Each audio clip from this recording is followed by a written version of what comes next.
Hello everyone, welcome to my channel. Myself Vaibhavi and आज हम लोग करेंगे हमारी क्लास 8 के साइंस का chapter 1 crop production and management. तो चलिए स्टार्ट करते हैं। तो स्टार्टिंग में आपको बता रहा है कि यहाँ पे पहेली और भूजो हैं और वो अपने अंकल समर वेकेशन में अपने अंकल के घर गए होते हैं। तो उनके जो अंकल होते हैं वो फार्मर होते हैं। और मतलब एक दिन क्या होता है कि जो पहेली और भूजो हैं वो मतलब फील्ड में गए होते हैं, खेत में गए होते हैं और उनको वहाँ पे कुछ टूल्स दिखाई देते हैं, जैसे कि खुरपी, शिकल शोवल और प्लाऊ एंड एक्सेट्रा। बहुत चीज़ें उनको दिखाई देती हैं। तो अभी ये सब चीज़ों को हम बाद में डिस्कस करेंगे, अभी हम ये देखते हैं। तो जैसे कि हम लोगों ने पहले भी बहुत बार पढ़ा है कि जो ऑर्गेनिजम्स हैं उनको फूड रिक्वायर होता है और जो प्लांट्स हैं वो अपना खाना खुद से बनाते हैं। तो क्या आप रिकॉल कर सकते हैं कि जो ग्रीन प्लांट्स हैं वो सिंथेसाइज करते हैं अपना खुद का खाना, और जो एनिमल्स हैं हम ह्यूमन बींग्स को इंक्लूड करके अपना खाना खुद से नहीं बनाते। तो एनिमल्स को कहाँ से खाना मिलता है, एनिमल्स इंक्लूडिंग हम ह्यूमन बींग्स को भी, तो हम सबको खाना कहाँ से मिलता है। इस बात को छोड़ के पहले हम लोग डिस्कस करेंगे कि हम खाना ही क्यों खाते हैं। तो you already know that energy from food is utilized by organisms for carrying out their various body functions such as digestion, respiration and excretion. We get our food from both plants और animals. तो जैसे कि हम पहले से जानते हैं कि जो एनर्जी होती है वो फूड में से यूटिलाइज की जाती है ऑर्गेनिजम्स के कुछ वेरियस बॉडी फंक्शंस के द्वारा। जो आपका डाइजेशन है, जैसे कि डाइजेशन हो गया, रेस्पिरेशन हो गया और एक्सक्रिएशन हो गया। और जो हमारा खाना है वो हम प्लांट से भी लेते हैं और एनिमल से भी लेते हैं, दोनों से ही लेते हैं। देन आगे है कि in order to provide food for a large population, regular production, proper management and distribution is necessary. तो लार्ज पॉपुलेशन में खाना प्रोवाइड कराने के लिए हमको रेगुलर प्रोडक्शन करना चाहिए, प्रॉपर मैनेजमेंट और डिस्ट्रीब्यूशन नेसेसरी होता है आपका। तो अब हम अपना यहाँ से स्टार्ट करते हैं एग्रीकल्चर प्रैक्टिसेस। तो जैसे कि आपका ये till 10,000 BC people were nomadic, they were wandering in groups place to place and search of fruits and vegetables. तो जैसे कि जो नोमैडिक पीपल होते थे 10,000 साल पहले, जो लोग होते थे वो नोमैडिक होते थे और वो मतलब ग्रुप में जगह टू प्लेस खाने की खोज में और शेल्टर की खोज में भागते रहते, मतलब घूमते रहते थे। और मतलब कुछ टाइम बाद उन्होंने रॉ फ्रूट्स खाना स्टार्ट किया, एनिमल्स की हंटिंग करना शुरू की और अपने फूड के लिए। और बाद में उन्होंने लैंड को कल्टीवेट करना शुरू किया, राइस को प्रोड्यूस करने के लिए, वीट को और अदर फूड क्रॉप्स को। थस वॉज बॉर्न एग्रीकल्चर, तब एग्रीकल्चर आया। तो अगर हम क्रॉप की एक डेफिनेशन लें तो when the plants of the same kind are cultivated at one place on a large scale it is called crop. तो जब कुछ एक तरह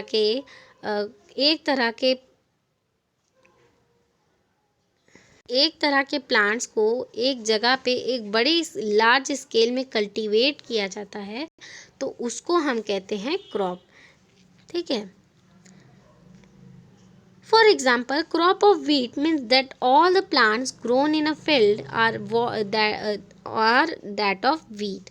तो अगर आपको एक एग्जांपल दिया जाए कि वीट का क्रॉप है, तो मतलब इसका मतलब कि जो प्लांट्स जितने भी पूरे फील्ड में भिगोए गए हैं, मतलब बोए गए हैं, वो सब वीट के हैं। You already know that crops are different types like cereals, vegetables and fruits. These can be classified on the basis of the season in which they grow. India is a vast country. The climatic conditions like temperature, humidity and rainfall vary from the region to another. तो मतलब जैसे कि हम पहले से ही जानते हैं कि जो क्रॉप्स हैं वो डिफरेंट टाइप्स के होते हैं, जैसे कि सीरियल्स, वेजिटेबल्स और फ्रूट्स। और ये जो हैं ये क्लासिफाइड किए जाते हैं मतलब जहाँ पे सीज़न में वो ग्रो होते हैं। तो जैसा कि जो इंडिया है वो एक वास्ट कंट्री है अपने क्लाइमेटिक कंडीशंस और मतलब ह्यूमिडिटी और रेनफॉल के रीजन्स के उसमें। तो accordingly there is a rich variety of crops grown in different parts of country. Despite this diversity, two broad cropping patterns can be identified. These are kharif crop and rabi crop. मतलब कि accordingly इस according से तो India का कई सारा मतलब region है वहाँ का ह्यूमिडिटी भी है, टेम्परेचर, रेनफॉल हर जगह अलग अलग तरह का रीजन है। तो इससे जैसे कि यहाँ पे कई तरह के वैरायटी ऑफ क्रॉप्स ग्रोन होते हैं डिफरेंट इंडिया के मतलब कंट्री के अलग अलग पार्ट में। तो यहाँ पे आपको दो आइडेंटिफाइड क्रॉप दिए गए हैं, मतलब दो ब्रॉड कैटेगरीज में दो क्रॉप आइडेंटिफाइड हैं। तो पहला है आपका खरीफ क्रॉप और दूसरा है आपका राबी क्रॉप। तो पहले हम देख लेते हैं खरीफ क्रॉप, और ये खरीफ क्रॉप और रबी क्रॉप बहुत इम्पॉर्टेंट है, तो प्लीज़ इसको ध्यान से आप देखिएगा। तो kharif crop, the crops which are sown in rainy season are called kharif crop. तो खरीफ क्रॉप वो होते हैं जो रेनी सीजन में सोन होते हैं, वो आपके होते हैं kharif crop. The rainy season in India are generally from June to September. तो जो रेनी सीजन होते हैं इंडिया में वो यूजुअली आपका जून टू सितंबर होता है। Paddy, maize, soybean, groundnut and cotton are kharif crop. तो पैडी हो गया, मेज हो गया, सोयाबीन हो गया, ग्राउंडनट हो गया, कॉटन हो गया, वो सब मतलब आपके खरीफ क्रॉप हैं, ठीक है। और ये जो आपका जो खरीफ क्रॉप है वो यूजुअली जून टू सितंबर के महीने में होता है।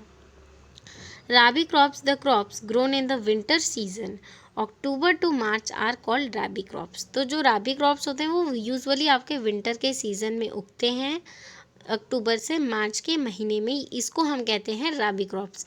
राबी क्रॉप्स के आपके एग्जांपल्स हैं वीट हैं, ग्राम है, पी है, मस्टर्ड और लिंसेड है। इन चीज़ों को छोड़ के पल्सेस और जो वेजिटेबल्स हैं वो भी समर में कई जगह पे उगाए जाते हैं। अब बात करेंगे हम basic practices of crop production, ठीक है। ये बहुत ही इम्पॉर्टेंट टॉपिक है। तो जो कल्टीवेशन है क्रॉप का वो कुछ सेवरल एक्टिविटीज़ को मतलब वो इन्वॉल्व करता है। कई सारी एक्टिविटीज़ होती हैं क्रॉप की कल्टीवेशन में, बहुत सारी एक्टिविटीज़ होती हैं, ठीक है। तो ये जो एक्टिविटीज़ हैं और ये जो टास्क है इसको मतलब एग्रीकल्चरल प्रैक्टिसेस के द्वारा रेफ़र किया जाता है। इसको रेफ़र किया जाता है एग्रीकल्चर प्रैक्टिसेस के द्वारा, जो आपका लिस्टेड दिया गया है। पहला है आपका preparation of soil, sowing, adding manure and fertilisers, irrigation, protecting from weeds, harvesting और एंड स्टोरेज। ये सब आपके कुछ मेन पॉइंट्स हैं जिसको हम पूरे चैप्टर में देखेंगे। तो पहला है हमारा प्रिपरेशन ऑफ सॉइल। तो चलिए देख लेते हैं इसको भी हम जल्दी से। तो जो प्रिपरेशन ऑफ सॉइल है ये आपका फर्स्ट स्टेप है क्रॉप को उगाने से पहले का, और ये मतलब one of the most important task है एग्रीकल्चर का, सॉइल को लूज़ करने का, मतलब टर्न और लूज़ करने का। टर्न और लूज़ इसलिए, ये जो टर्न और लूज़ है वो इसको अलाउ करता है, रूट्स को अलाउ करता है कि वो मतलब डीप सॉइल के एकदम डीप तक जाएं, और जो ये the loose soil allows the roots to breathe easily when they go deep in the soil। तो जो ये जो सॉइल को क्या किया जाता है कि पहले उसको टर्न किया जाता है। टर्न करने से क्या होता है, जो सॉइल होती है वो लूज़ किया जाता है, और ये जो टर्न और लूज़ का जो प्रोसेस है सॉइल का, ये बहुत इम्पॉर्टेंट प्रोसेस होता है।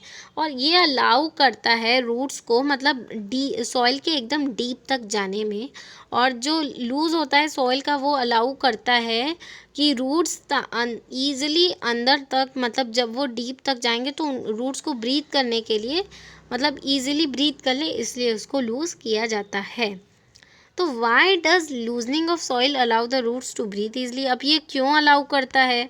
The loosened soil helps in the growth of earthworm microbes present in the soil.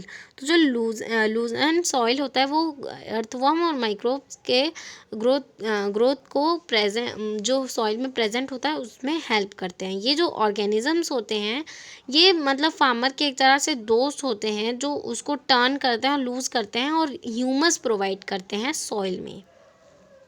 ठीक है। But why the soil needs to be turn and loosen, पर क्यों सॉइल को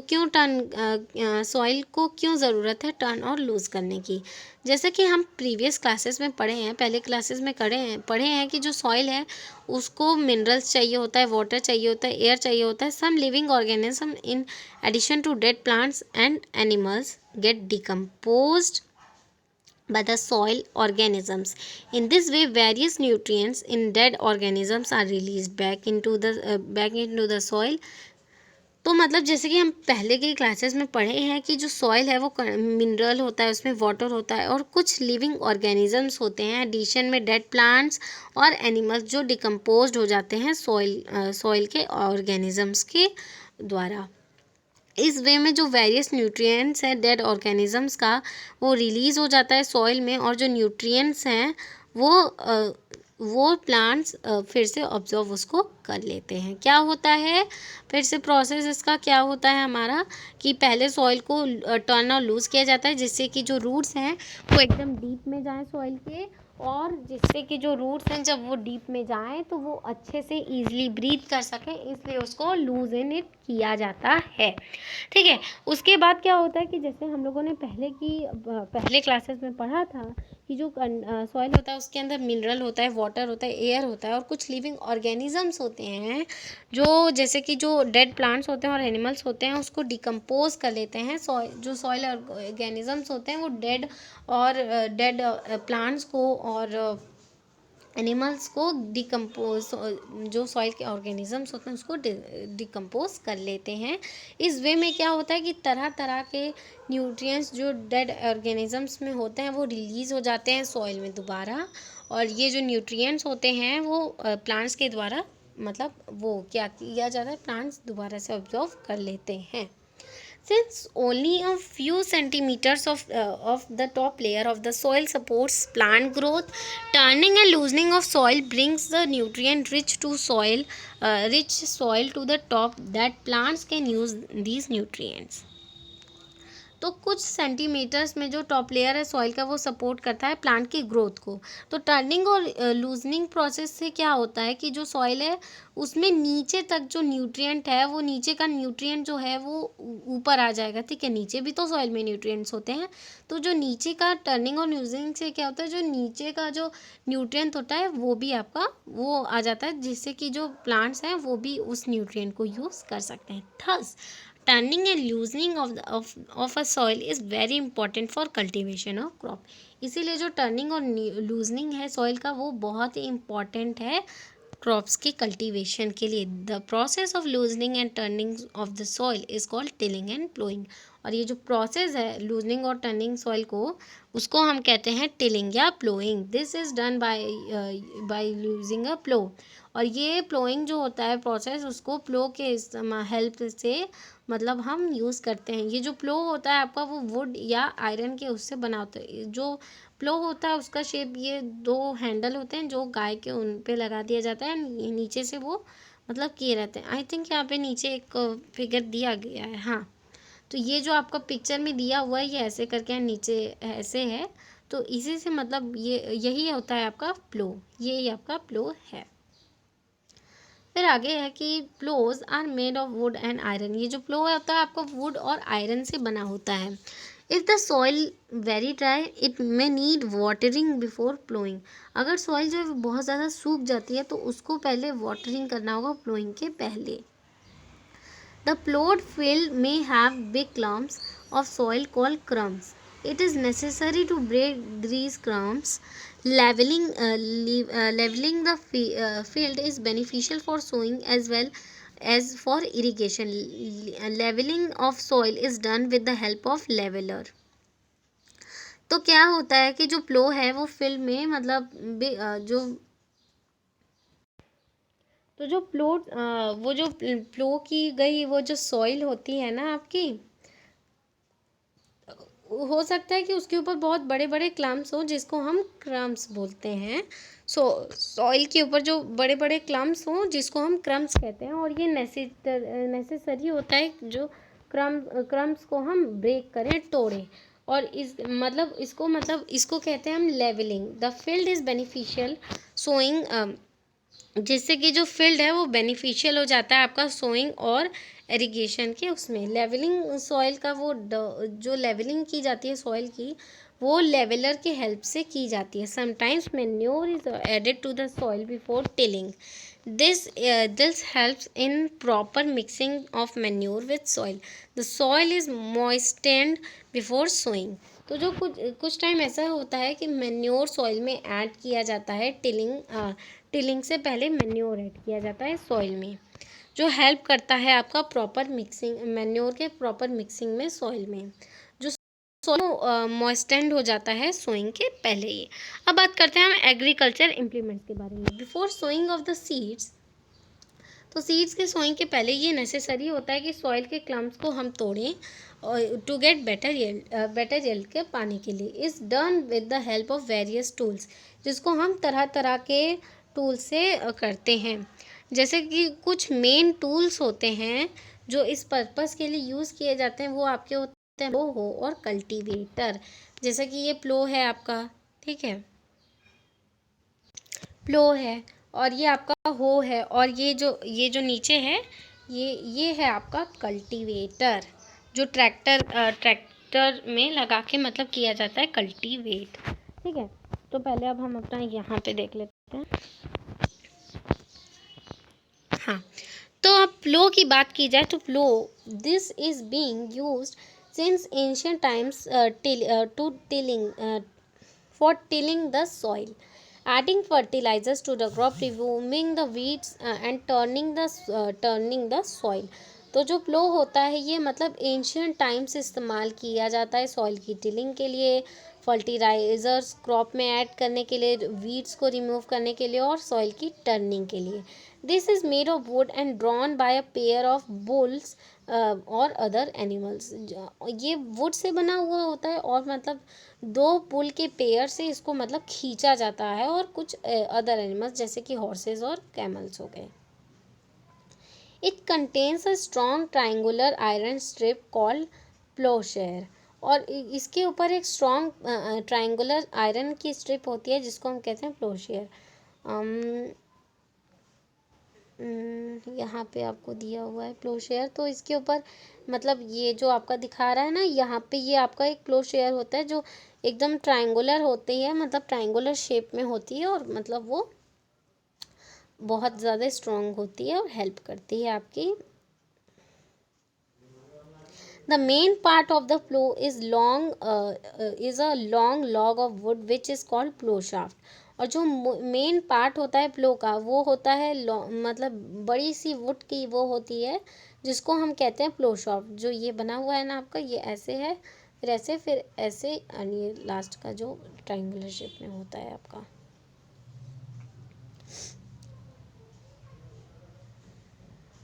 There is a handle at one end of the shaft. The other end is attached to the beam which is placed on the bull's neck. One pair of bulls, a man can easily operate the plow। तो यहाँ side में मतलब वहाँ side में एक handle दिया होता है बीम के साइड में, जिससे कि जो मैन है इजीली प्लो को हैंडल कर सकता है दो पेयर के मतलब बुल के पेयर से।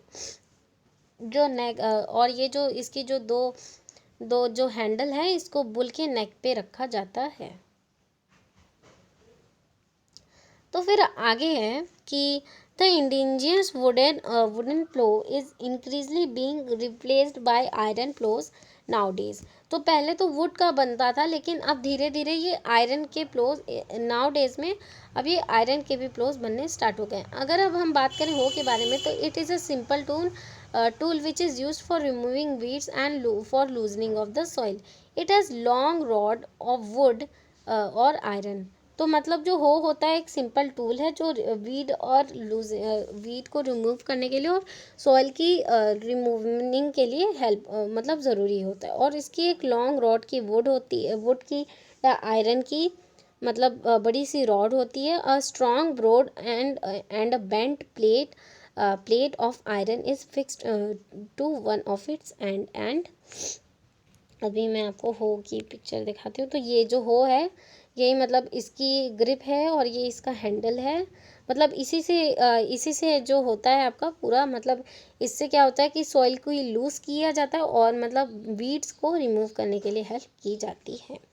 अब हम बात करते हैं कल्टीवेटर की। Now days ploughing is done by tractor driven cultivator.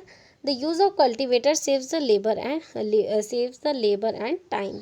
तो जो कल्टीवेटर होता है वो नाउ के डेज में तो जो कल्टीवेटर होता है वो ट्रक के पीछे लगा दिया जाता है, और उससे क्या होता है कि मतलब अब के ज़माने में प्लोइंग मतलब ट्रैक्टर के उससे होती है। और ये जो कल्टीवेटर होता है वो लेबर की मतलब लेबर, इसमें बहुत ज़्यादा मेहनत लगती है, तो वो लेबर की मेहनत भी बचाता है और लेबर का टाइम भी बचाता है।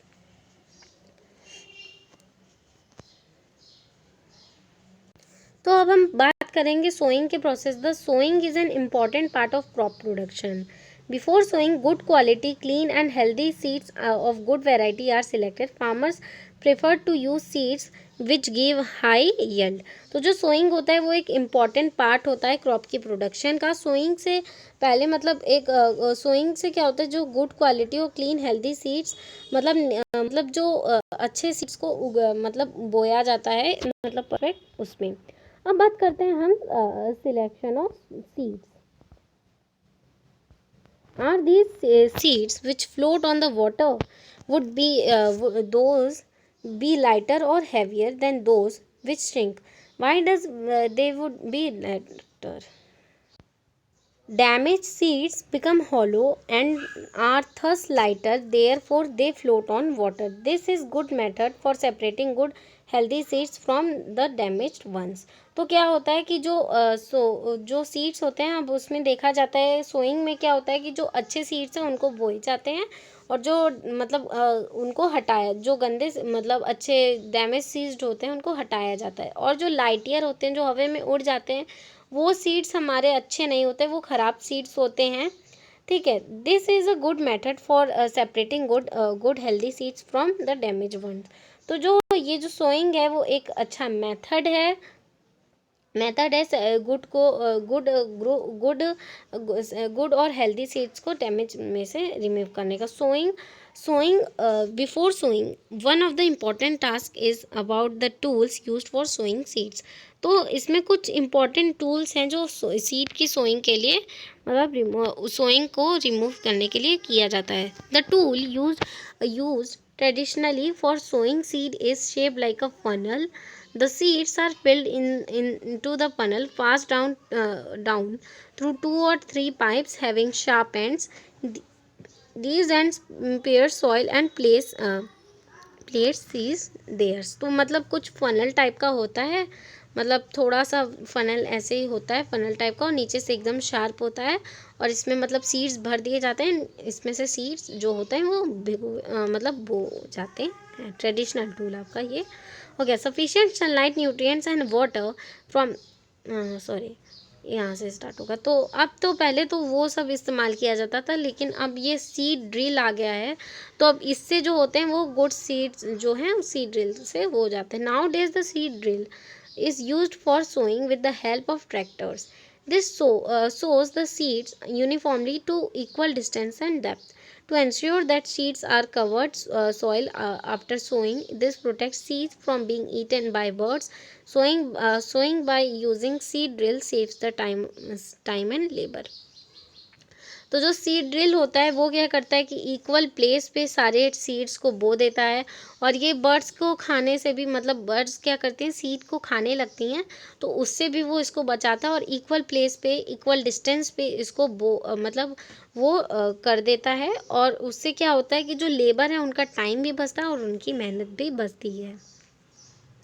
Appropriate distance between the seeds is necessary to avoid overcrowding of plants. This allows plants to get sufficient sunlight, nutrients, and water from the soil. At times, a few plants may have to be removed to prevent overcrowding. तो इससे क्या होता है कि जो ये जो seed होती है अप्रोप्रिएट डिस्टेंस पे सीड को लगाने पे, उससे क्या होता है कि जो प्लांट्स की ओवर क्राउडिंग है उससे बचता है, और जो प्लांट्स होते हैं वो मतलब कि उनको प्रॉपर सनलाइट मिलती है, सफिशिएंट सनलाइट मिलती है, हर ईच प्लांट को मतलब प्रॉपर सनलाइट मिलती है, सफिशिएंट सनलाइट मिलती है, न्यूट्रिएंट मिलता है और वाटर मिलता है सॉइल में से। At time of few plants may have to be removed to be prevent overcrowding। और कुछ टाइम पे जो कुछ प्लांट्स होते हैं उसको रिमूव करना होता है ओवर क्राउडिंग को प्रिवेंट करने के लिए। तो फिर अब ये जो एडिंग मैन्योर एंड फर्टिलाइज़र्स और ये सब जो बाकी का बचा हुआ है ये सब हम लोग पार्ट 2 में देखेंगे। तो पार्ट 1 यहीं तक का था। तो वीडियो अच्छा लगा तो प्लीज़ वीडियो को लाइक करिएगा, मेरे चैनल को सब्सक्राइब करिएगा एंड अपने फ्रेंड्स के साथ भी शेयर करिएगा। मिलते हैं हमारे पार्ट 2 के साथ। और अगर कोई भी क्यूरी हो, डाउट हो तो प्लीज़ आप कमेंट बॉक्स में कमेंट कर सकते हैं। तो मिलते हैं नेक्स्ट वीडियो में, तब तक के लिए टेक केयर एंड बाय।